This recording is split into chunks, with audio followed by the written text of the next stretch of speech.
Yeah, but your hair looks, look, your hair's looking great. We just had a long conversation about how I have a number of male friends that are currently investigating different ways of reducing their hair loss. I often see people that come for either fat transfer in their scalp, PRP in their scalp, all to try and keep expensive.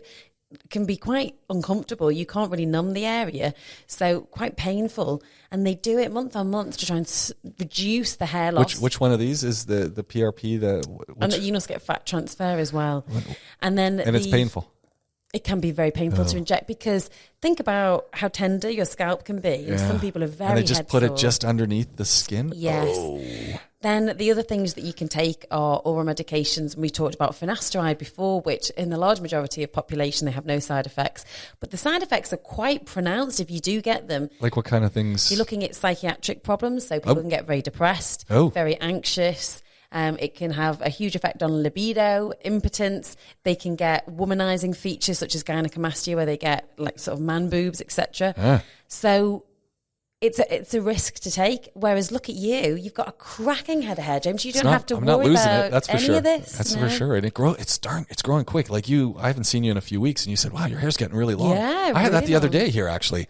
Naveen, who runs the show at the hotel here at the Rove, he said, "Wow, your hair." It's looking good. And I always think when someone randomly, especially a guy, comments on a guy's hair, that's either that's a real compliment.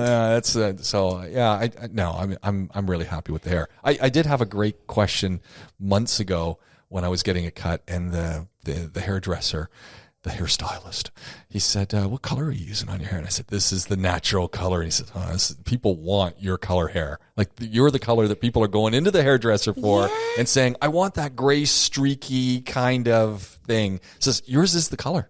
So. And yet there you are talking about dyeing it jet black, James. Because you always want what you don't have, right? I know. I think rather than investigating how you can change your hair, you should start like doing cool things. Like you can get one of those David Beckham style hairbands that we used to have as a child that clips around the back and it makes like a zigzag. Yeah. Or you could even experiment with the man bun. You know, I even see people in my children's class, boys that are rocking a man bun. And it's like it's totally universally acceptable. Yeah.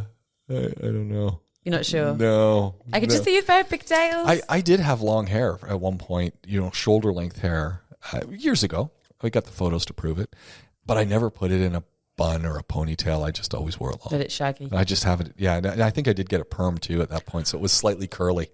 I really want to see this. It was a wave perm. I'll look for one of those. I got a couple of those pictures at home. I'll send it to you when I get home. Do you think you're one of those people generally that just always has to change something? In fact, we were just talking... Hair's pretty common in the pictures of our family. If you go through a 30-year, retrospective, pretty much every 6 months my hair looks different. Yeah. Whether it's length or style or color or something.